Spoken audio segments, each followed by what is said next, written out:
নমস্কার, আদাব। আমি Rafiq Sheikh, part of one passive. আমি ওয়ান প্যাসিভের এক গর্বিত ফাউন্ডার। সর্বপ্রথমে জানাই আমাদের সিও অ্যাশমুফারের স্যারকে অসংখ্য অসংখ্য ধন্যবাদ জানাই ওপি চলোপাল্টায়ের মেন্টর গৌতম নস্করকে এবং ওপি চলোপাল্টায় সকল মেন্টরদের আশীর্বাদ নিয়ে আমি ওয়ান প্যাসিভ সম্বন্ধে দু এক লাইন ছন্দের মাধ্যমে বলতে চাচ্ছি যে ওয়ান প্যাসিভটা কেমন হবে।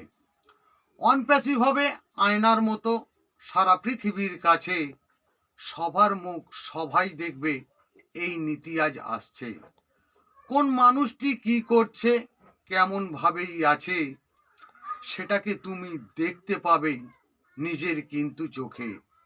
কোন মানুষটি ভালো আছে, কোন মানুষটি খারাপ, এআই তোমার বলেই দেবে, থাকবে না আর অভাব। কিছু মানুষ প্যানিক হবেই সর্বহারা, এমন কিছুই বানিয়ে রেখেছি, পড়বে তারাই ধরা। কিছু বিজ্ঞান গভীর মনে চিন্তা ভাবনা করছে, ওয়ান প্যাসিভকে রুখতে হবে, এটাই তারাই ভাবছে। মানব জাতি সুখে থাকবেই, অনেক মানুষ চায় না, ওরাই কিন্তু ধরা পড়বে নতুন রূপের আয়না। ওয়ান প্যাসিভ হলো বড় কোম্পানি, এটাই মাথায় রাখবে, কারোর সাথে আমাদের নাম পৃথিবীতে নাহি থাকবে। নিজের বাড়ি নিজের গাড়ি আমরা বিজনেস করব, অন্যের কাছে ধার নিয়ে আমরা নাহি চলবো।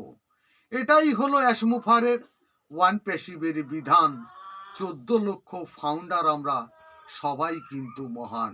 অ্যাশমুফারে ধন্যবাদ। ওয়ান প্যাসিভ জিন্দাবাদ। আপনাদের যদি ভালো লেগে থাকে লাইক, কমেন্ট এবং শেয়ার করুন।